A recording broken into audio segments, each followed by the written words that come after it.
எழுப்பிக் கொண்டே இருக்கிறவர்.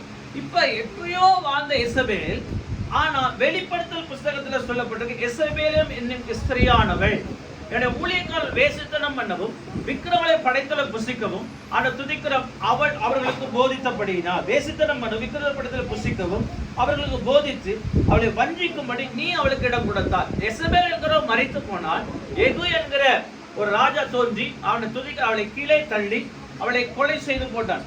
அவள் கீழே விழுந்து மடிந்து போனான். அவளை தள்ளி விடு அப்படின்னு ஒருத்தர் சொன்னா, அவன் தள்ளி விட்டான், அவள் மடிந்து போனான். ஆனா எசபேல் எப்பயோ மறித்து போய்விட்டாள். ஆனா எசபேல் என்கிறவளுடைய ஆவி கிரியை செய்கிறது. அது எங்க கிரியை செய்யுதுன்னா சபையின் நடுவிலே. எசபேல் யாரு? ஒரு பாகாலுடைய வழிபட்ட ஒரு பக்தி, பாகாலுக்கு பக்தியா இருந்தவள், ஒரு கள்ள தீர்க்கதரிசியின் ஆவியுடையவள், அவரை குறி சொல்லுகிறவள். அப்படிப்பட்டவள் கூட வேதம் சொல்லல. ஆனா அவள் அப்படிப்பட்ட ஆவி உடையவள். அப்படிப்பட்ட அவள் மறித்து போனாள். எப்பயோ எலிசாவின் காலத்திலேயே மறித்து போனாள். ஆனா அவட ஆவி விடல. அவட ஆவி இன்னும் தொடர்ந்து கொண்டே வருகிறது. ரெண்டு விஷயத்தை நீங்க புரிஞ்சுக்கணும். சில துன்மார்க்கத்தின் ஆவியும் கிரியை செய்யும், சில பரிசுத்த ஆவியானுடைய வல்லமையும் கிரியை செய்யும். பரிசுத்த ஆவியும் கிரியை செய்யும். இதே எசபேலை பற்றி சொல்லும் பொழுது யோவான் சானகனை பற்றி நாம் சொல்ல வேண்டியிருக்கிறது. யோவான் சானகன் எலியாவின் ஆவியுடையவன் அப்படின்னு லூக்கா எழுதின புத்தகம் 2ஆம் அதிகாரத்திலே போட்டிருக்கிறது. அவரை பற்றி பேசும்போது எலியாவின் ஆவியுடையவன். என்ன ஆவிங்க? எலியாவின் ஆவி. இந்த அம்மாவோட பேர் என்ன? எசபேல். அந்த துதிக்கிற என்கிற பெண்ணின் ஆவி சபைகளுக்கு நடுவிலே கிரியை செய்கிறது. பாருங்க, தியேத்திர சபைக்கு சொல்றாரு, சபையில எசபேலின் ஆவியா? சபையிலேயே எசபேலின் ஆவி. சபையில எப்படி எசபேலின் ஆவிக்கு இடம் கொடுக்கப்பட்டது? சபையில ஏன் எசபேலின் ஆவிகள் கிரியை செய்கிறதுனா, சபையை தீட்டுப்படுத்த, சபையை அசுசிப்படுத்த. சபை என்றால் யார்? கர்த்தரால் கூடி வருகிற ஒரு கூட்டம் தான் சபை. அல்லேலூயா. இது வெறும் கட்டிடம். இந்த கட்டிடம் பரலோகம் போகாது. இந்த கட்டிடம் ஒரு நாள் தேவனுடைய வருகையில் எடுத்துக்கொள்ளப்படாது. இந்த கட்டிடம் இடமும் இல்லை, தவறுதலும் கிடையாது. ஆனால் கர்த்தருடைய பிள்ளைகளாகி நீங்கள் தான் சபை. சபை வேற, கட்டிடம் வேற. கட்டிடம் என்பது பில்டிங், சபை என்பது தேவனுடைய மனவாட்டி. அல்லேலூயா. இந்த மனவாட்டியை அசுசிப்படுத்த, இந்த மனவாட்டியை இடர பண்ண, சபையை தீட்டுப்படுத்த, சபைக்கு விரோதமா எழும்ப எசபேல் என்கிற ஆவி கிரியை செய்கிறது. எசபேலுக்கு உங்களை பாதுகாத்துக் கொள்ளணும். எசபேல் தான் மரிச்சு போயிட்டாலே, இந்த எசபேலுக்கு எப்படி நம்மளை பாதுகாத்துக் கொள்வது? ஆனா ஆண்டவர் வேதம் சொல்லுது, எசபேல் என்கிற ஸ்திரியானவள், எசபேல் என்னும் ஸ்திரியானவள் என்ற ஊழியக்காரர் வேசித்தனம் பண்ணவும். அவ யாருன்னு தன்னை சொல்லுகிறான்னா, தன்னை தீர்க்கதரிசி என்று சொல்லிக் கொண்டு வருகிறார். என்ன சொல்றாங்க? தீர்க்கதரிசி. இந்த தீர்க்கதரிசன ஆவியுடைய இந்த எசபேல் என்ன சொல்லுகிறாள் அப்படின்னா, என்னைக்காவது நான் சொல்றேன், தன்னை தீர்க்கதரிசி என்று சொல்லுகிறவன் கண்டிப்பாய் தீர்க்கதரிசி இருக்க முடியாது. எவனாவது எனக்கு தீர்க்கதரிசி தீர்க்கதரிசி தீர்க்கதரிசி தீர்க்கதரிசன ஆவி வரணும், தீர்க்கதரிசியாய் மாற வேண்டுமானால் அநேக அனுபவங்களுக்குள்ளே கடந்து போய் ஒரு முதிர்ச்சி நிலை காணப்பட வேண்டும். முதிர்ச்சி நிலை. இன்னைக்கு ஆண்டவர் உண்மையான தீர்க்கதரிசிகள் இருக்கிறாங்க. அவர்கள் தீர்க்கதரிசி என்று சொல்றது அர்த்தம் உண்டு. ஆனால் இன்றைக்கு நேற்று முளைச்ச காலம் மாறி, நேற்று பேல மழையில பெய்ந்து போன களைகள் மாறி சில கலை உள்ள தீர்க்கதரிசிகள் காணப்படுகிறார்கள். அதனால்தான் ஆண்டவர் சொன்னார், அநேக கடைசி நாட்கள் அநேக கள்ள தீர்க்கதரிசிகள் எழும்பி கூடுமானால் தெரிந்து கொள்ளப்பட்ட வஞ்சிக்கு காலம் வரும். வஞ்சிக்கும் காலம் வரும். கள்ள தீர்க்கதரிசிகள் எழும்பி, கள்ள கிறிஸ்துக்கள் எழும்பி, மத்தேயு எழுதின புத்தகம் 7ஆம் அதிகாரத்தில் சொன்னார், ஆட்டுத்தோலை போத்திக் கொண்ட கள்ள ஓநாய்களுக்கு எச்சரிக்கை. அவர் தீர்க்கதரிசி, கள்ள ஓநாய்களுக்கு எச்சரிக்கையாயிருங்கள். தீர்க்கதரிசிங்கிற உன்னத அனுபவத்தை சில பேர் ஆண்டவரை கெடுத்து போடும்படி தீர்க்கதரிசின்னு சொன்னா தேவனோடு அமர்ந்து தேவனுக்காக நிற்கிறவர் தீர்க்கதரிசி. அல்லேலூயா. தேவனுடைய சமூகத்துல மணிக்கணக்கான நேரம் காத்திருக்கணும். மணிக்கணக்கான நேரம் ஆண்டவர் சமூகத்துல காத்திருக்கணும். மணிக்கணக்கான நேரம் தேவனோடு செலவிடணும். மணிக்கணக்கான நேரம் தேவனோடு ஆண்டவரை செலவிட்டிருக்கணும். அவருடைய நேரமெல்லாம் தேவனோடு இருக்கணும். ஆண்டவர் துதிக்க. அவர்கள் தான் கர்த்தருடைய தீர்க்கதரிசிகள். இன்னைக்கு நிறைய பேருக்கு நானும் தீர்க்கதரிசி, நானும் தீர்க்கதரிசி, நானும் தீர்க்கதரிசி. தீர்க்கதரிசினா அதனுடைய கனிகளை நீங்கள் அறியப்பட வேண்டும். அல்லேலூயா. ஆமென். தேவனோட காத்திருக்கணும். அவர் சொல்ல வரைக்கும் வெளியே வரக்கூடாது. அவர் பேசணும் சொல்றதான் பேசணும். அவர் சொல்லணும் சொல்றதான் சொல்லணும். அவர் சாப்பிடணும் சொல்றதான் சாப்பிடணும். அவர் உடுத்தணும் சொல்றதா உடுத்தணும். சும்மா எல்லா வேலையும் செஞ்சுட்டு தீர்க்க தரிசனம் சொல்லக்கூடாது. அப்ப சில நேரங்கள்ல தீர்க்க தரிசன அனுபவத்துக்குள்ள அவர்களை உருவாக்கி கர்த்தர் தீர்க்க தரிசிகளாய் மாற்றுவார். அவர்களை உருவாக்குவார். ஆண்டவர் உருவாக்குவார். உருவாக்கி கொஞ்ச காலத்தை அவர் பயிற்றுவித்து நடத்தி பாருங்க. ஆண்டவர் சொல்றாரு எரேமியா தீர்க்கதரிசிய, உன்னை தாயின் கருவில் உருவாகும் முன்னவே நான் அறிந்தேன், அல்லேலூயா, உன்னை பரிசுத்தம் பண்ணினேன், கர்த்தருடைய தீர்க்க தரிசனம் என்கிற ஊழியத்துக்கு வைத்திருக்கிறேன் கர்த்தர் சொன்னார். அப்ப தாயின் கருவில் உருவாகும் போது அழைப்பு வந்துருச்சு. ஆனா ஒரு குறிப்பிட்ட காலம் வரணும். ஒரு குறிப்பிட்ட காலம் வரும்போது சொல்றாரு, உன்னை நான் தீர்க்க தரிசி அழைத்திருக்கிறேன். அவர் யாரு? எரேமியா, ஒரு ஆசாருடைய மகன். ஆசாருடைய மகன். உடனே தீர்க்க தரிசி சொல்லல, உருவாக்குற ஒரு ஆசாருடைய மகனை. ஒரு சபையில் ஆசாருடைய மகன், ஆசாருடைய மகனுக்கு என்ன, லேவி கோத்திரத்துக்கு என்ன வேலை? சபையோடும் சபையோட ஊழியத்தோடும் உடன்படிக்கை கூடாரத்தோடும் அவருடைய பலியோடும் எப்பொழுது இணைந்திருப்பார். அல்லேலூயா, ஆமென். லேவிக்கு அவருடைய எந்த பங்குமே கிடையாது. லேவி கர்த்தருடைய பங்கு. அவன் கர்த்தரோடும் கர்த்தருடைய ஊழியத்தோடும் கர்த்தருடைய பலிபீடத்தோடும் கர்த்தருடைய ஆசாரிகளோடும் கர்த்தருடைய கணத்தோடும் கர்த்தருடைய பலியோடும் கர்த்தர் கொடுக்கிற ஆசீர்வாதத்தோடயே வாழ்ந்து கொண்டு வருகிறார். கர்த்தர் கொடுக்கிற போஜனத்திலே வாழ்ந்து கொண்டு வருகிறார் லேவி. அதுக்கப்புறம் ஆண்டவர் சொல்றாரு, நீ ஆசாரிய ஊழியத்திலிருந்து உன்னை பிரித்தெடுத்து தீர்க்க தரிசன ஊழியத்துக்கு கொண்டு வருகிறேன். அந்த துதிக்கிறோம். எல்லா ஊழியங்களும் பயிற்றுவிக்கப்பட்டு தான் வெளியே வருகிறது. அல்லேலூயா. எலிசா என்கிற ஒரு தீர்க்கதரிசி இருந்தார். அவர் அந்த தீர்க்கதரிசியுடைய சந்ததி ஒன்று இருந்தது அவரிடத்தில். அவர்கள் உட்கார்ந்திருந்த போது அவர்கள் இருந்த வீடு நெருக்கமா இருந்தது. அவங்க சொல்றாங்க, நம்ம இருக்கிற இடம் ரொம்ப நெருக்கமா இருக்கு, அதனால நம்ம ஒன்று செய்வோமா, அது நமக்கு ஒரு கூடாரங்களை போட்டுக் கொள்ளலாமா என்று அவர்கள் மரம் வெட்டும்படி ஒரு புறப்பட்டு போனாங்க. பைபிள்ல வாசி. அப்ப தீர்க்கதரிசிகள் சந்ததி, தீர்க்கதரிசிகள் கூட்டம் இருந்தாங்க. அவங்கள சாமுவேல் என்கிற தீர்க்கதரிசி பயிற்றுவித்தார். எலியா என்கிற தீர்க்கதரிசி பயிற்றுவித்தார். அவர் தீர்க்கதரிசிகள் தீர்க்கதரிசிகள் கூட்டத்துல இருந்தாங்க. பாருங்க, கேயாஸ் என்கிற ஒருவர் இருந்தார். எலியா ஒரு தீர்க்கதரிசி அபிஷேகம் பண்ணன்னு சொல்றார் எலியாவை. அவர் போய் எலிசாவை தீர்க்கதரிசி அபிஷேகம் பண்ணி பல வருடத்துக்கு கிட்டத்தட்ட மேல எலியாவோடு டிராவல் பண்ணிருக்கிறார். எலிசா தீர்க்கதரிசி எத்தனை வருஷங்க? எப்ப தேவனுடைய ஆண்டவர் எலியாவுடைய சால்வை வந்து எலிசா மேல் விழுந்துட்டோ அப்பொழுது அவர் தீர்க்கதரிசி. நேற்று மனுஷ மலையில இன்னைக்கு பெருஞ்ச காலம் கிடையாது. தீர்க்கதரிசிகள் அவர்கள் தீர்க்கதரிசிகளோடு தீர்க்க தரிசன ஆவியோடு இணைந்து ஓடணும். யார் அந்த தீர்க்கதரிசிகள்? நான் சொன்னேன், வெளிப்படுத்தல் 10 கடைசியில் வாசிங்க. தேவனை தொழுதுகொள், தேவனை தொழுதுகொள், இயேசுவை பற்றிய சாட்சி தீர்க்க தரிசனத்தின் ஆவியா இருக்கிறது என்றார். படிச்சீங்க பாத்தீங்களா? 19 கடைசியில பாருங்க, தேவனை தொழுதுகொள், தேவனை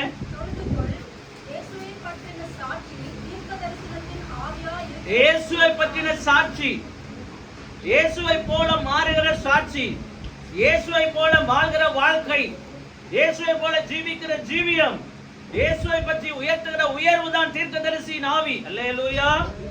இயேசு போல மாறணும், இயேசு போல ஜீவிக்கணும், இயேசு போல காத்திருக்கணும், இயேசு போல தேவனுடைய பாதத்தில் அமர்ந்திருக்கணும். இயேசு 30 வருடம், எத்தனை வருடங்க? 1 வருடம் 2 வருடம் இல்ல, 30 வருஷம் தன் தாய்க்கும் தகப்பனுக்கு கீழ்ப்படிந்து அடங்கி இருந்தார். 30வது வயதுல தான் இயேசு வெளியே வந்து சொல்றாரு. அந்த ஊழியமே 30வது வயதுல தான் தொடங்குது. 30 வருஷம் 12 வயதுல அவர் பேசும்பொழுது வேதவாருக்கும் பரிசுத்தருக்கு நிகராய் பேசினார். அவருடைய பேச்சுக்கு அவர்களால் இடம் கொடுக்க முடியவில்லை. அவர்களே பிரமித்து போனாங்க. இவ்வளவு வேத அறிவு எப்படி நம்ம இந்த தம்பிக்கு 12 வயசுல ஒருவருக்கு கிடைத்ததுன்னு பிரமித்தார்கள். ஆனாலும் இயேசு தன்னுடைய தகப்பனுக்கு தாய்க்கு கீழ்ப்படிந்திருந்தார். 30வது வயசுல தான் தீர்க்கதரிசி அந்த ஆண்டவராகிய இயேசு கிறிஸ்து, இரட்சகராகிய தேவன், குமாரனாகிய இயேசு கிறிஸ்து வெளியே வர்றாரு. திஸ்பியானாகிய எலியா எங்க இருந்தார் இத்தனை காலம்? அவர் பிறப்பு தெரியாது, வளர்ப்பு தெரியாது, யாருன்னு தெரியாது. ஆனா ஒரு நாள் ஒரு தீர்க்கதரிசி வெளியே புறப்பட்டு வந்தான். அவன் தான் திஸ்பியானாகிய எலியா. 12 ஏர்களை பூட்டி உழுது கொண்டு தாய் தகப்பனுக்கு கீழ்ப்படிந்த ஒரு மனிதன் எலிசா. எலிசா யாருன்னு எலியாவுக்கு தெரியாது, ஆனா தேவனுக்கு தெரியும். எலியாவே எலிசான்னு ஒண்ணு உன் ஸ்தலத்துல அபிஷேகம் பண்ணு. தீர்க்கதரிசிக்கு வார்த்தை எலியாவுக்கு தண்ணீர் வார்த்தை எலிசா. காத்திருந்தாங்க, ஊழியத்துல வெயிட் பண்ணாங்க, ஊழியத்துல உருவாக்கப்பட்டாங்க, ஊழியத்துல தீர்க்கதரிசியா வளர்க்கப்பட்டாங்க, ஊழியத்துல அவர்கள் தான் வேத தீர்க்கதரிசிகள் என்று சொல்லுகிறது. இயேசபேல் இன்னைக்கு வந்து சொல்லுது, தன்னை தீர்க்கதரிசி என்று சொல்லுகிற இயேசபேல். கவனம்.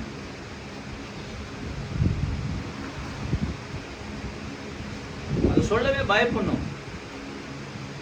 அது சொல்லவே பயப்படணும். ஏன் தெரியுமா? ஒரு தீர்க்கதரிசியுடைய வாய் அவ்வளவு பரிசுத்தம் வருது. ஒரு தீர்க்கதரிசியுடைய வாய் வேத வசனத்தால் நிரம்பியிருக்கு. ஒரு தீர்க்கதரிசியுடைய வாய் அதுவே ஒரு மைக்கு எவ்வளவு முக்கியம் தெரியுமா?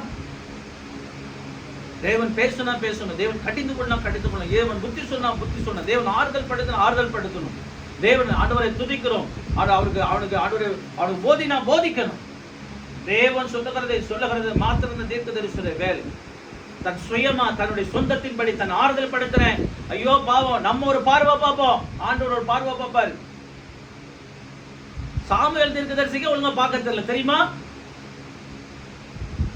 ஈசாய் வீட்டுக்கு போறாரு, ஒருத்தர் வாட்ட சாட்டமா பலமு கிளமா நிக்கிறான். ஆண்டவர் இவனவோ அபிஷேகம் பண்ணட்டும், இவன் கிடையாது அனுப்புறவன. ரெண்டாவது பாக்கல, இவனும் கிடையாது அனுப்பே, இவனா. அப்ப அவர் என்ன பார்வை பார்த்தாரு? இவனா இருக்குமோ? சாமுவேல் தீர்க்கதரிசிக்கு தெரியல. அவன் சொன்ன வார்த்தைகள் ஒன்றும் தரையில விழுந்து போகாதபடி பெர்சிபா வரைக்கும் கர்த்தர் ஒரு தீர்க்கதரிசி இஸ்ரவேல் உண்டு என்று காண்பிக்கும்படி கர்த்தர் கிரியை செய்தார். அவர் பார்க்கிறாரு, இவனா இருக்குமோ? நீங்க பார்க்கிறவனமாய் தேவன் பார்ப்பதில்லை, நீங்க பேசுறவனமாய் தேவன் பேசுவதில்லை. நீ ஆறுதல் படுத்த நினைப்ப, உள்ள இருக்கிற ஆவியை கடிந்து கொள்வார். நீ கடிந்து கொள்ள நினைப்ப, உள்ள இருக்கிற ஆவியானவர் ஆறுதல் படுத்துவார். நீ புத்தி சொல்ல நினைப்ப, அவர் ஆலோசனை கொடுப்பார். நீ தள்ளிவிட நினைப்ப, அவரை இணைத்துக் கொள்ள சொல்லுவார். சொல்ல முடியாது. மாம்சத்தின் ஆவிக்கும் தீர்க்கதரிசன ஆவிக்கும் விரோதமா இருக்கும். தீர்க்கதரிசன ஆவி கர்த்தருடையது, மாம்சத்தின் ஆவி மனிதனுடையது. அந்த ரெண்டு ஆவி ஒத்து போகாது.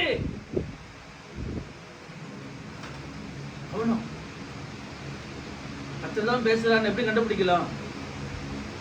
அபிஷேகம், பிரஷன். நீ விரும்பாத ஒன்று பேசுவேன், நீ சொல்லக்கூடாதுன்னு நினைப்பா, நான் சொல்லியிருப்பேன். எரேமியா தீர்க்கதரிசி அப்படிதான் சொல்றார். நான் பேசக்கூடாது என்று மௌனமா இருந்தேன், அமைதலா இருந்தேன்.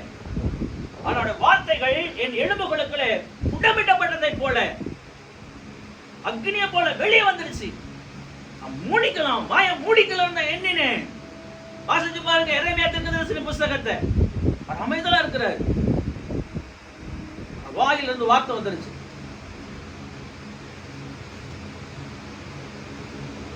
மேல கொண்டு வர்றாங்க. இப்ப இவர் கேட்கிறாரு, இவனை ஆண்டவர்,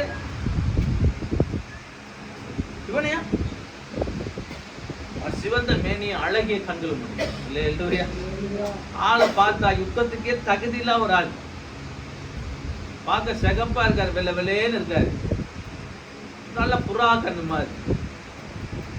ஒரு போர் வீரனா இப்படி இருக்கணும். ஒரு வாட்டை சாட்டா ஹைட்டு வெயிட்டுமா, நெஞ்ச நிமித்திக்கிட்டு. ஆனா பார்த்தாலே ஒரு பயம் வரணுமா இல்லையா? இவரை பார்த்தா நோஞ்சா மாறு இருக்காரு. ஆளுக்கு சதையும் இல்லை, தசையும் இல்லை, முகம் மட்டும் வெள்ள வெள்ளேன்னு இருக்கு. அதனாலதான் அவன் கேட்கிறான் கோழியாள், நான் என்ன நாயாடா, என்ன அடிக்க ஒரு தடியோட வர்றேன் அப்படின்னு அவன் பார்த்தா நிந்திக்கத்தக்கதான் இருக்கான். ராஜா மாதிரியே தெரியல, ஒரு போர் வீரர் மாதிரியே தெரியல. கோழியாள் பார்த்தாரு, இந்த பொடி பையில அடிக்க வாழை பாட்டே எதுக்குடா பாட்டு வர்றான். அப்ப வாழையை எடுத்து அவனே வெட்டி போட்டான். கர்த்தர் மனுஷன் முகத்தை பார்த்து என் தேவன் உள்ளான இருதயத்தை வைராக்கியம். அதே போலதான் சாமுவேல் தீர்க்கதரிசிக்கு தெரியல கர்த்தர் அடுத்து என்ன செய்ய போறாரு. கர்த்தர் போய் கேட்கிறாரு, இவர் என்ன நினைச்சு வந்தாரு? சாமுவேலோட ஈசாயோட மூத்த மகன் தான் நினைச்சு வந்தார். எல்லாராலும் ஒதுக்கப்பட்ட ஒரு மனுஷன் தான். உனக்கு தெரியுதா, தீர்க்கதரிசிகளுக்கே தீர்க்க தரிசனம் குழம்பி போயிருது. தீர்க்கதரிசி ஒரு கழுதை வந்து கேட்டா சொல்லுவாரு, இங்க இருக்க அந்த கழுதைன்னு சொல்லிடுவார். ஒரு மாடை வந்து கேட்டா இங்க இருக்கிற அவன் மாடு அவர் சொல்றவர், ஆனா கண்டுபிடிக்க முடியல. உனக்கு தெரியுதா, அவர் மாம்சத்துல பார்த்தாரு. ஆனா தீர்க்கதரிசியா இருந்தால் கூட அவனும் மாம்சத்துல தான். ஆனா உள்ள இருக்கிற ஆண்டவர் சொன்னார், நீ மனுஷன் முகத்தை பார்க்கிறேன், அவன் இருதயங்களை பார்க்க. தாவீத, அற்பமா எண்ணப்பட்ட தாவீத ராஜா. இப்படிப்பட்ட காலத்துல வாழ்றோம்ல. சாமுவேல் தீர்க்கதரிசி சொல்றார், நான் ஒரு இடத்துல கழுத கூட வாங்கினதில்லை. கழுத கூட ஒருத்தர கை நீட்டி பணம் வாங்கினதில்லை. ஒரு இடத்துல பணத்துல நான் வாழ்ந்ததில்லை. உண்மை உத்தமமா வாழ்ந்திருக்கிறேன், பரிசுத்தமா நீதிமா வாழ்ந்திருக்கிறேன். ஒரு கழுதோட தலை கூட நான் இனாம வாங்கினதே கிடையாது. அவ்வளவு உண்மையா வாழ்ந்திருக்கிறார் தீர்க்கதரிசி. இப்ப இருக்கிற தீர்க்கதரிசில அப்படியா? முதல்ல போடுறது அதுதான். இவ்வளவு இருக்குது, இவ்வளவு யார் தர போறா, இவ்வளவுக்கு யார் தர போறா, இவ்வளவுக்கு யார் தர போறா.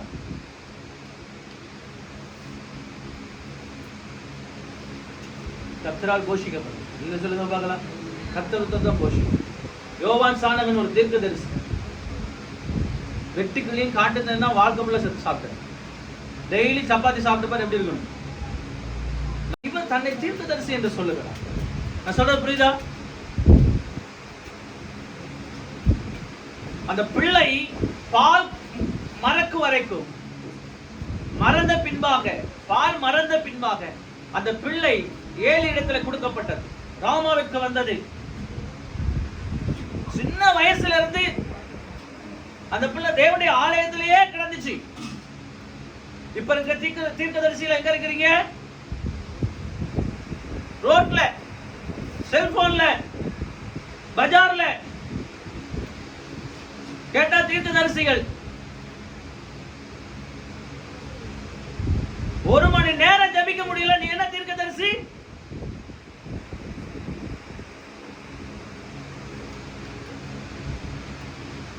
ஒரு தீர்க்கதரிசியோட வேலை என்ன தெரியுமா? முதல்ல ஆண்டவர் சமூகத்தில் மணிக்கணக்கான நேரம் காத்திருப்பது. இருக்கணும் இருக்கணும் இருக்கணும் இருக்கணும் இருக்கணும். ஒரு தீர்க்கதரிசி சொன்னார், ஒரு நாள் ஜெபத்துக்கு போனாரா, 1 மணி நேரம் ஜெபம் பண்ணிட்டு வரலான்னு போனார். எழுதி பார்க்கிறார், அடுத்த நாள் ஆயிடுச்சு. எத்தனை மணி நேரம் ஜெபம் பண்ணிருக்காரு? 24 மணி நேரம், 24 hours in prayer. ஹலோ, ஒரு கள்ள ஆவி உன காதுல வந்து ஏதோ சொல்லிக்கிட்டு இருக்கு. கவனம், எச்சரிக்கிறேன். அவருடைய கனிகள் நீங்கள் அவர்கள் அறிவீர்கள். அவனுக்கு ஒரு கனிகள் இருக்கு. அந்த கனியினால் தான் அறியப்பட வேண்டி இருக்கிறது. தீர்க்க தரிசனம் மணிக்கணக்கான நேரம் தேவ சமூகத்தில் காத்திருந்து ஜெபிக்கணும். அவனுக்கு காசு பெருசா தெரியாது, பணம் பெருசா தெரியாது, டூர் பெருசா தெரியாது, ஊரு பெருசா தெரியாது, உலகம் பெருசா தெரியாது, உடை பெருசா தெரியாது, உணவு பெருசா தெரியாது. அவனுக்கு ஒன்னே மட்டும் தான் பெருசா தெரியும், தேவனுடைய சமூகம். ஆனந்த பாக்கியமா இருக்கும், ஆனந்த பாக்கியமா. நீ அப்படியே ஊட்டியில சுத்தி காட்ட அப்படியே இருப்பான், சொரண கட்டவ மாதிரி இருக்கும். அப்படியே ஒரு வீட்டு அறைய காட்ட, காஷ்மீருக்கே போய் வந்த சந்தோஷம். அதான் தீர்க்கதரிசி அனுபவம். ஒருத்தர் பேசுறது கஷ்டப்படுவான், அதிகம் ஆட்டை பேச மாட்டான். மனுஷனுடைய சஞ்சாரத்தை விட்டு விலகி கர்த்தரோடு இணைந்திருப்பான். எப்பயாவது ஒரு டைம் மனிதனுடைய சஞ்சாரத்துக்குள்ளே வருவார் தீர்க்கதரிசி. ஹலோ, 24 மணி நேரத்துல 16 மணி நேரம் மனுஷனை உட்கார்ந்து அரட்டை அடிச்சுட்டு 1 மணி கூட ஜெபிக்காம, வேதத்தை வாசிக்காம தன்னை தீர்க்கதரிசி என்று சொல்லுகிறவன் உண்டோ?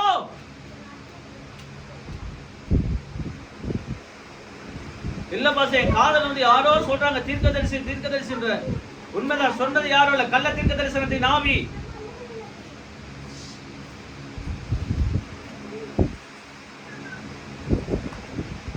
தீர்க்க தரிசனத்தின் ஆவி கர்த்தருடைய சாட்சிகளால் ஊதிப்படும். அல்லேலூயா. கர்த்தரை போல இயேசு போல இருக்கும். 30 வருஷம் இயேசு இல்ல, என்ன செஞ்சிருப்பாரு? அதை சொல்லுங்க பார்க்கலாம். தாய் தகவல் கீழ்ப்படிந்து நேரம் கிடைக்கும் போது ஜெபத்தில் உட்காந்து ஜெபிச்சு ஜெபிச்சு வேத வாசிச்சு இங்க தீர்க்கதரிசினா தேவனோட சஞ்சரிக்கிறவங்க இருப்பீங்க. மனுஷனுடைய சாகசத்துக்கு வெளியே வந்து இன்னைக்கு ஒரு தீர்க்கதரிசி இருக்காங்க, என்ன தெரியுமா? மனுஷனோட பேசவே மாட்டாங்க, ஆனா போன்ல மணிக்கணக்கான நேரம் பேசுவாங்க. நோண்டுவாங்க நோண்டுவாங்க நோண்டுவாங்க நோண்டுவாங்க நோண்டுவாங்க. தேவனோட இருக்கணும், தேவனுடைய ஊழியத்துல இருக்கணும். இந்த ரெண்டு தான் முக்கியம். மூணாவது போனு. சில பேர் தூங்குனாங்கன்னா தூங்கிக்கிட்டே இருப்பாங்க. கேட்டா நானும் தீர்க்கதரிசி அப்படின்னு சொல்லுவாங்க. அப்படிப்பட்ட தீர்க்கதரிசிகளுக்கு அடிமையாக்கப்பட்டு போயிடாதீங்க. 8 மணி நேரம் தூங்கணும் இல்லைன்னு சொல்லல. 8 hours. ஆற்ற பகலை ஆள்வதற்கு சூரியனையும் இரவை ஆள்வதற்கு சந்திரனை உண்டாக்கினார். தூங்குங்க. ஏன் தூங்கும் போது லைட் ஆஃப் பண்ணிட்டு தூங்குறோம்? ஆண்டவரே இரவுல ஒரு டிம் லைட் கொடுத்துருக்கிறார், அப்பதான் மனுஷனுக்கு தூக்கம் வரும். சூரிய வெளிச்சம் வந்தா தூக்கம் வராது. ஆனா தீர்க்கதரிசிங்கிற பேர்ல ஒரு நாள் ஃபுல்லா தூங்குறீங்க பாருங்களா, அது தப்பு.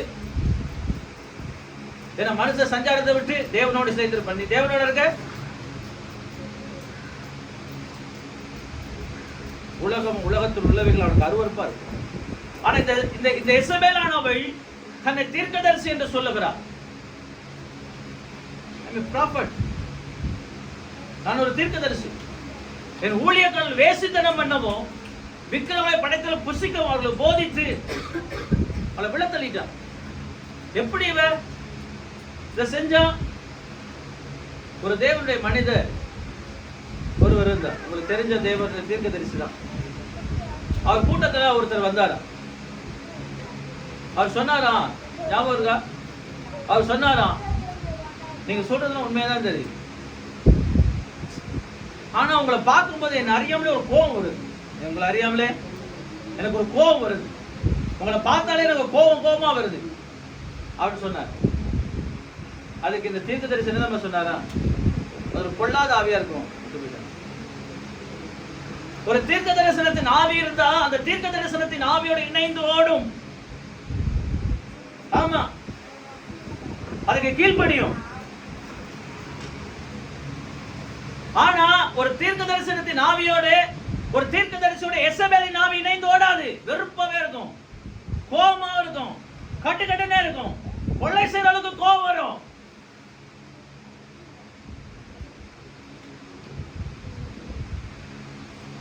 எடுத்து படிச்சு பாருங்க. 1 ராஜாக்களின் புஸ்தகம்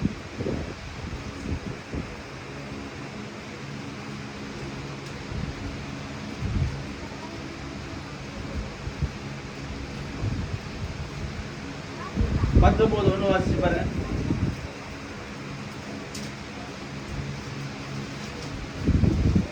19:1.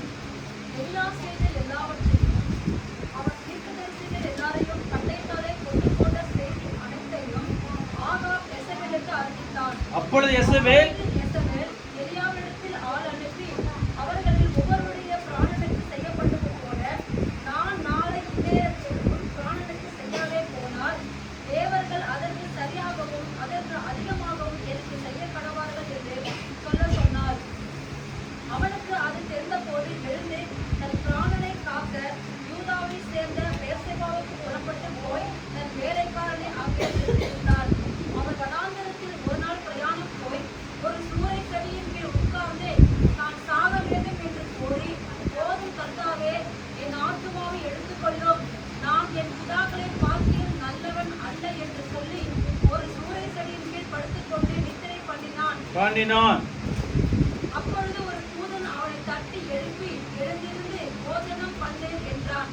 அவன் விழித்து பார்க்கிற போது இதோ தழலில் சுடப்பட்ட அடையும் ஒரு பாத்திரத்தின் தண்ணீரும் அவன் தலைமாட்டில் இருந்தது. அப்பொழுது பாருங்க, இந்த எசபேலை பற்றி தான் வெளிப்படுத்தல் புத்தகத்தில் சொல்லப்பட்டிருக்கு. இந்த எலியா தீர்க்கதரிசியை பார்த்து அவர் சொல்றா, நாளைக்கு இதே வேளையில உன் சரீரத்துல தலை இருக்காது, துண்டிக்கப்பட்டு போயிடும். நீ செய்யத்தக்கதுக்கு அதிகமா நானும் செய்வேன். அதை சொல்லும்போது சொல்ற பாத்தீங்களா? அப்பொழுது எசபேல் எலியாவிடத்தில் ஆள் அனுப்பி அவர்கள் ஒவ்வொருவருடைய பிராணத்து செய்யப்பட்டது போல நான் நாளைக்கு இந்நேரம் பிராணனுக்கு செய்யாதே போனால் தேவர்கள் அதற்கு சரியாகவும் அது அதிகமாகவும் எனக்கு செய்யக்கூடாது என்று சொல்ல சொன்னார். உடனே பயந்துட்டாரு எலியா. பயந்து ஒரு சூரசெல்ல போய் படுத்துக்கிட்டு சொல்றாரு, போதும் கர்த்தாவே, என் முன்னோர்களை போல நான் நல்லவன் அல்ல, என்னை எடுத்துக்கொள்ளும். அதர ஆரம்பிச்சிட்டார். யாருக்கு பயந்து போயிட்டாரு? எலியா அவரை நோக்கி, நீங்கள் பாகாலை தீர்க்கதரிசி ஒருவனை தப்பி போகாதபடி அவளை பிடியுங்கள் என்றான். அவளை பிடித்த பொழுது எலியா அவர்களை கீழே ஈசோர் ஆற்றங்கரை கொண்டு போய் அங்கே அவர்களை வெட்டி போட்டான். பின்பு எலியா ஆகாப்பை நோக்கி, பாருங்க, எல்லாரையுமே பாகாலை தீர்க்கதரிசிகளை வெட்டி போட்டார். அப்படிப்பட்ட எலியா ஒரு பெண் எசபேலுக்கு பயந்து போயிட்டார். ஏன்? எசபேலின் ஆவியும் எலியாவின் ஆவியும் என்றைக்கு இணைஞ்சு ஓடார். அது ஒரு வேற ஆவி, இது ஒரு ஆவி. இந்த தீர்க்க தரிசனத்தின் ஆவி, எசபேலின் ஆவி வேற. அது விக்கிரகங்களை படைத்தேவும் விக்கிரகங்களை சொல்லிக் கொடுக்குது, பலி செய்யத்தை சொல்லிக் கொடுக்குது. ஆகாப் என்கிற இஸ்ரவேலின் ராஜாவையே தன் கைக்குள்ள வச்சிருந்துச்சு. எசபேலின் ஆவி என்ன? அடிமைத்தனம் பண்ணுகிற ஆவி. என்ன ஆவிங்க? கீழ்ப்படியாமையின் ஆவி, முரட்டாட்டத்தின் ஆவி, பிடிவாதத்தின் ஆவி, சண்டை பிடிக்கிற ஆவி, ஆண்களை மிரட்டுகிற ஆவி. மிரட்டும். யாருக்கு அடிபணிஞ்சு போகுது, நான் தான் அப்படின்னு பெருமை அணிக்கும், பெருமைகளை பேசும், அதிகாரத்தை கையில் எடுத்துக்கொண்டு ஆணவத்தில் ஆடும். ஆவி அவ்வளவு மோசமான ஸ்பிரிட். அது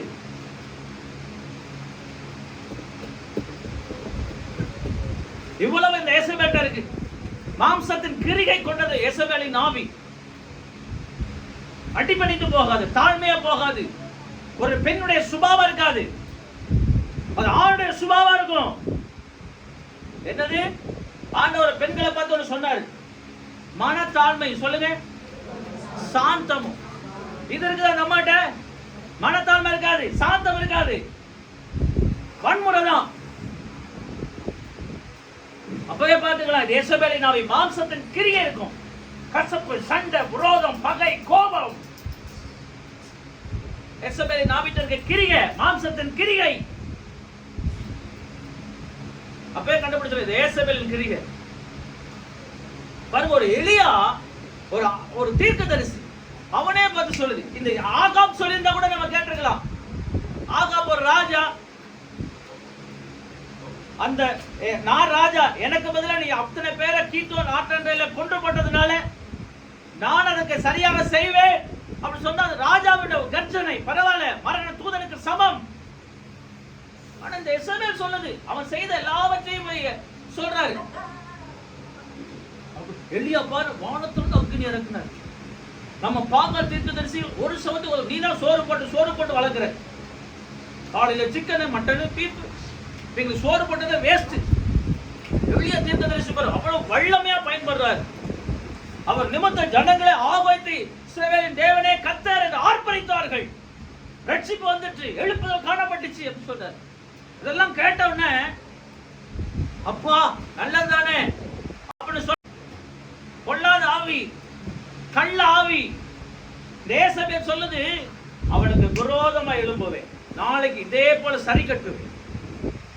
கொள்ளவேறி ஆவி, கொண்டு போடுகிற அளவுக்கு கோபம். எசபேலின் ஆவி. இது எப்ப எல்லாம் கிரியை செய்ய தெரியுமா? தீர்க்கதரிசி சந்ததி எழும்பும் போதெல்லாம் இந்த ஆவி கிரியை செய்யும். கவனம்.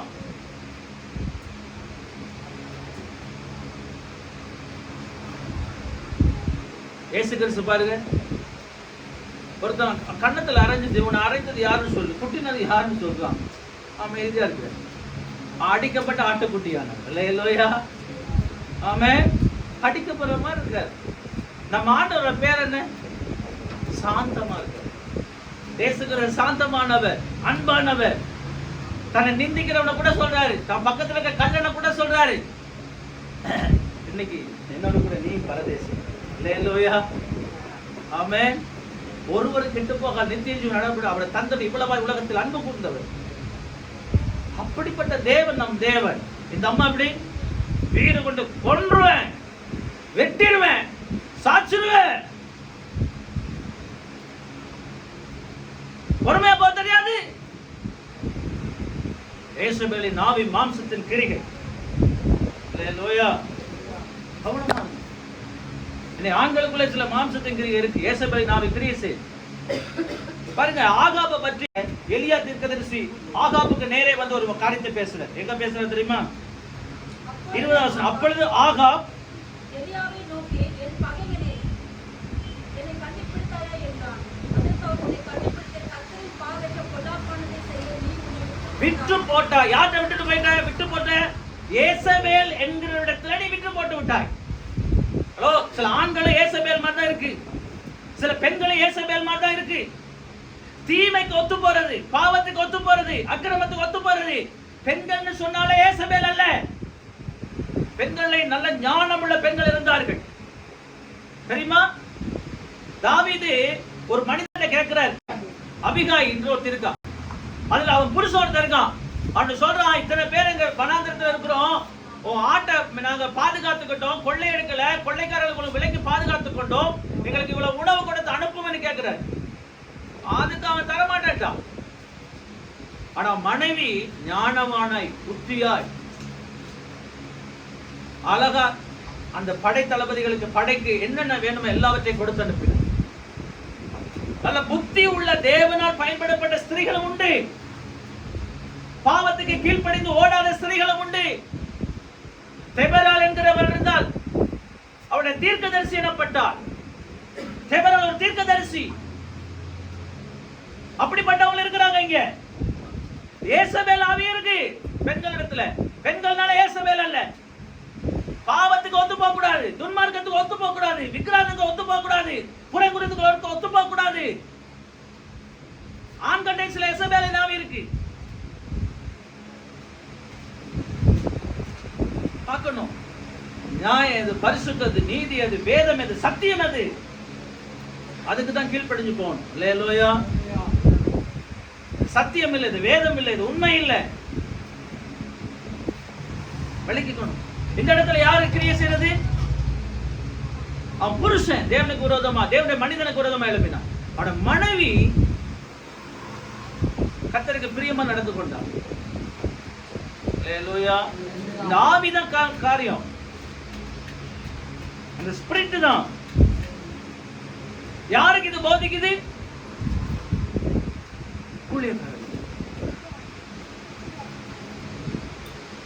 ஆண்களுக்குள்ள இந்த ஆவி இருக்கும். விற்று போட்டான்னு போட்டிருக்கு அந்த இடத்துல. விற்று போட்டான். யார்கிட்ட விட்டு போட்டுட்டாரு? ஏசபேல் என்கிற ஆவிட்ட. ராஜாவா இருக்க வேண்டிய இவனே அமைதியில படுத்திருக்கிறான் முடியலான்ட்டு. இந்த அம்மா ஒரு ஐடியா சொல்லுது, அவனை கொண்டு போட்டுடலாம், நான் வாங்கி தரேன். வாங்கி கொடுத்துருச்சு. கடைசியில கர்த்தர் அதை பார்த்தார். இவனுடைய ரத்தம் சிந்தப்பட்ட இடத்துல உன்னுடைய ரத்தமும் சிந்தப்படும். ஓ மனைவி சாவா. என்ன தெரியுமா? அவர் எல்லாவற்றையும் பார்த்து கொண்டுதான் இருக்கிறார். இல்லையில சொல்லுங்க பார்க்கலாம். அவருக்கு மறைவானது ஒன்றும் இல்லை, எல்லாத்தையும் பார்க்கிறார். நீங்க தெரிஞ்சுங்க, ஆண்டோட எஸ்கேப் ஆக முடியாது. ஆகாப் விட்டு போட்டவன் மாதிரி கிடக்கு. அதான் சொல்றாரு, ஆகாப்பை போல விட்டு போட்டவன் ஒருவனும் இல்லை. ஆகா அங்க மிரட்டி, இங்க மிரட்டி, இங்க மிரட்டி. இப்ப யார மிரட்டுது? எசபேலு எலியாவே மிரட்டிடுச்சு.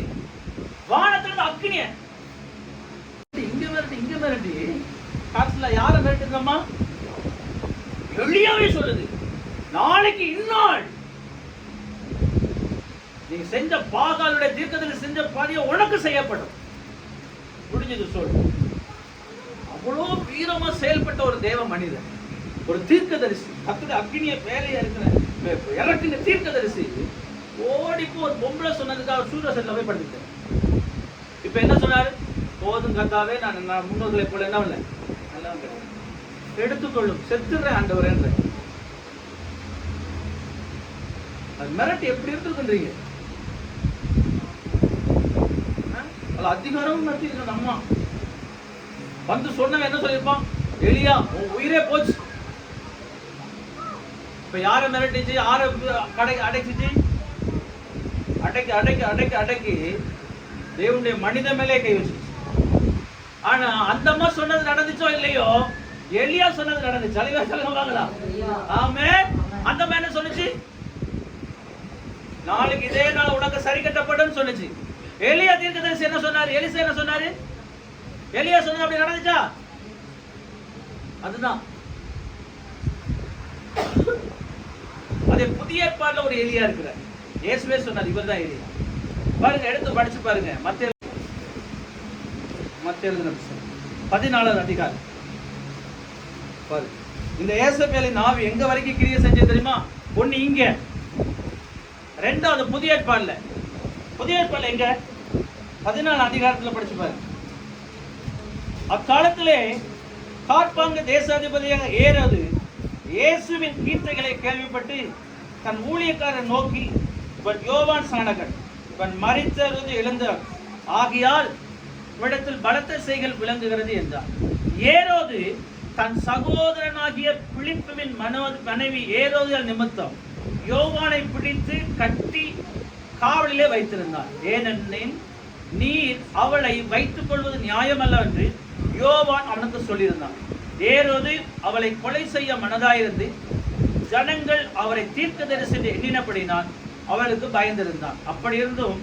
அப்படி இருக்க ஏரோதின் ஜென்ம நாள் கொண்டாடப்படுகிறது பொழுது ஏரோதுகளின் குமாரத்தி அவர் நடுவே நடனம் பண்ணி ஏரோதை சந்தோஷப்படுத்தினார்.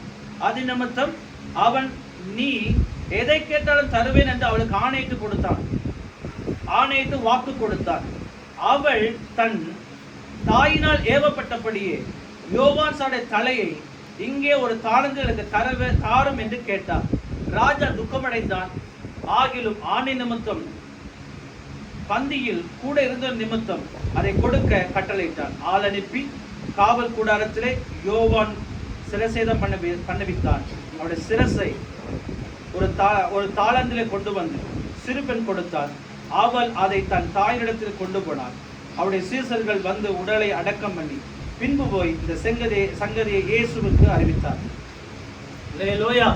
இதே மாதிரிதான் ஒரு சம்பவம். ஆனா இந்த எலியாவை ஏசபேலுக்கு பயப்பில்லை. என்ன பயப்பில்லை? இந்த பிலிப்பு மனைவியாக ஏசபேலுக்கு பயப்பில்லை. தைரியமா நிற்கிறார். தைரியமா நின்று சொல்றார், பிலிப்பு மனைவியாகி அவன் மனைவியை ஏறது வச்சிருக்கிற தப்பு. அது எத்தனையோ பேர் வச்சிருப்பாங்க. ஏன் இவரை மட்டும் பார்த்து சொல்றான்? ஒரு ராஜா தப்பு செய்யக்கூடாது. ஒரு ராஜா, சொல்லுங்க பார்க்கலாம், ஒரு ராஜா தவறு செய்யக்கூடாது. ஒரு ராஜா, ஒரு கவர்மெண்ட் தப்பு செஞ்சா அது உலக தப்பா மாறிடும். அந்த சமுதாயமே அந்த தப்புக்குள்ள போயிடும். அதனால பிலிப்பு சொல்ற, பிலிப்புடைய மனைவியாகி அவளை ஏரோது அதை துதிக்கிற வைத்திருக்கிறது நிமித்தம் யோவான் சானை கட்டிச்சுக்கிட்டு அது நிமித்தம் இவருக்கு என்னது சிரசேதம் பண்ணப்படும்.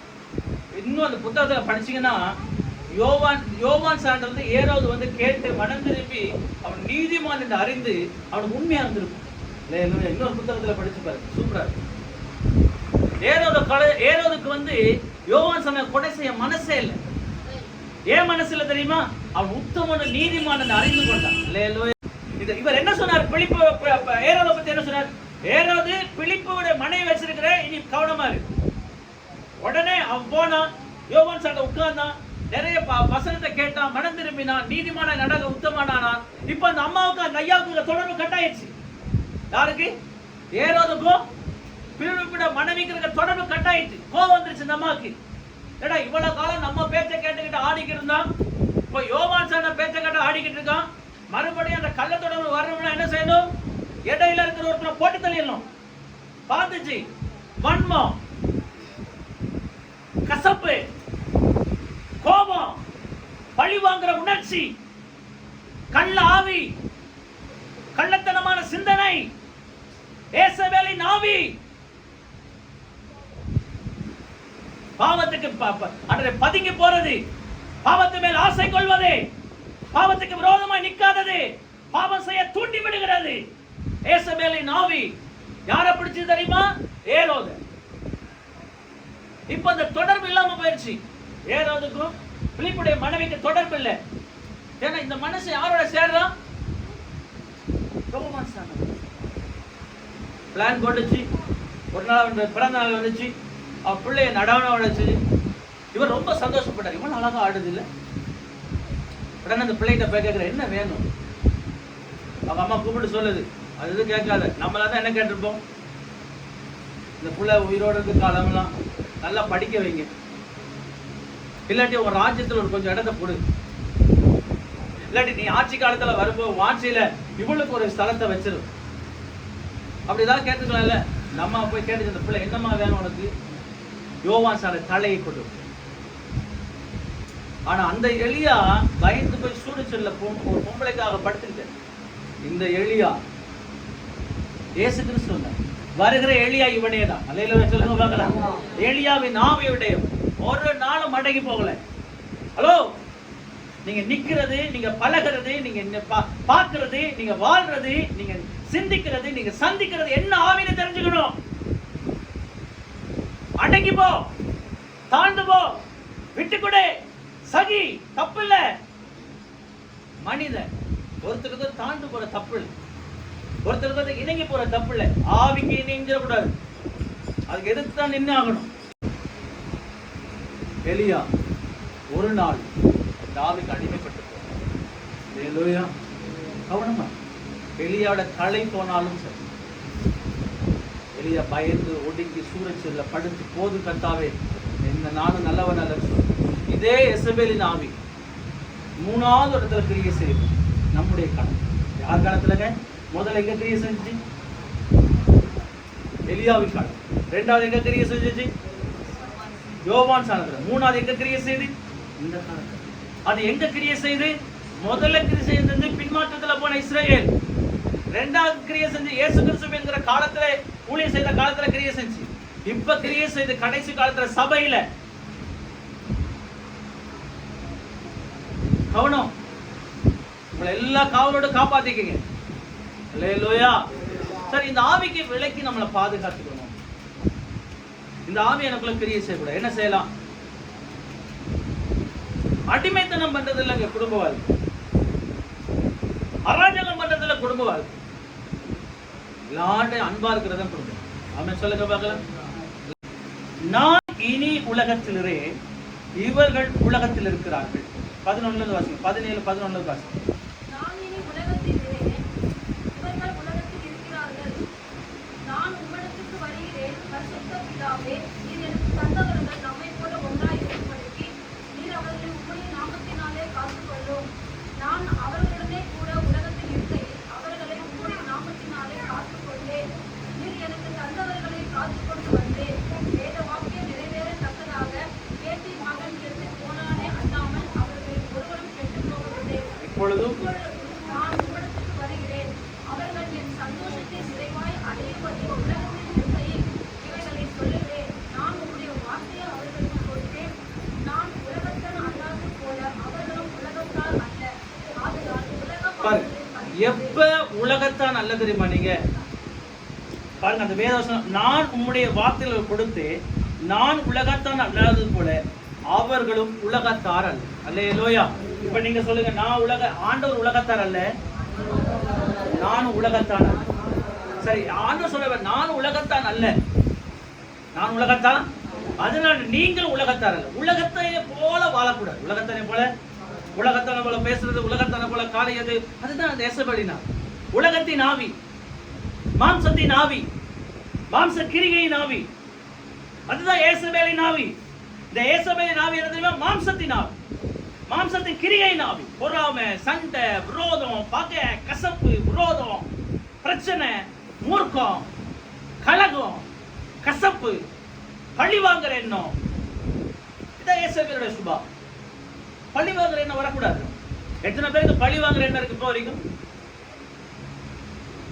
பழி வாங்க பிரச்சனை, சாரி கேளுங்க, மன்னிச்சுங்க, தெரியாம பேசு.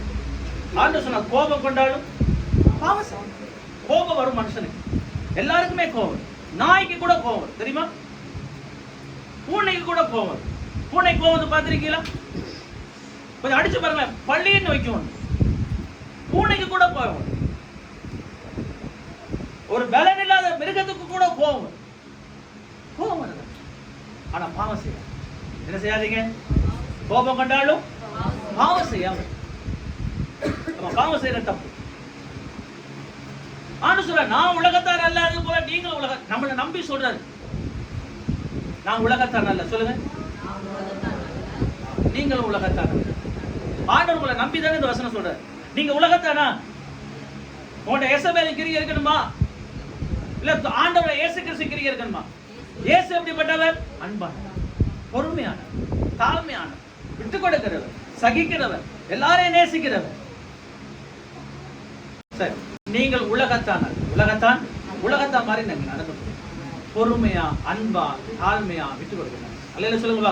இதை நம்பி இயேசு சொல்லியிருக்கிறார், நான் உலகத்தான் அல்லாதது போல நீங்கள் ஆண்டவர் உங்களை பார்த்து சொல்றார். யாரை பார்த்து பேசலாம்? நீங்க உலகத்தான் அல்ல என்றால் உலகம் உங்களை பகைக்கும். உலகம் உங்களை ஏன் பகைக்கு தெரியுமா? ஆண்டவரே சொன்னா, நான் சத்தியத்தை உங்களை சொல்லியிருக்கேன், நீங்க ஏன் சத்துவா என்னறீங்க? நீங்க உலகத்தானா இருந்தீங்கன்னா உலகம் உங்களை சிநேகிக்கும். பாருங்க 14 வசனம், நான் உம்முடைய வார்த்தைகளை அவர்களுக்கு கொடுத்தேன், நான் உலகத்தாளர், அவர்கள் உலகத்தால் அல்ல, ஆதலால் உலகம் அவர்களை பகைத்தது. நீர் அவளை உலகத்திலிருந்து எடுத்துக்கொள்ளும்படி நான் வேண்டிக் கொள்ளாமல் நீர் அவளை தீமையிலிருந்து காக்கும்படி வேண்டிக் கொள்ளுங்கள். இப்ப ஆண்டவர் சொல்றாரு, இந்த உலகத்துல தீமையான காரியத்துல தான் இருக்கிறீங்க.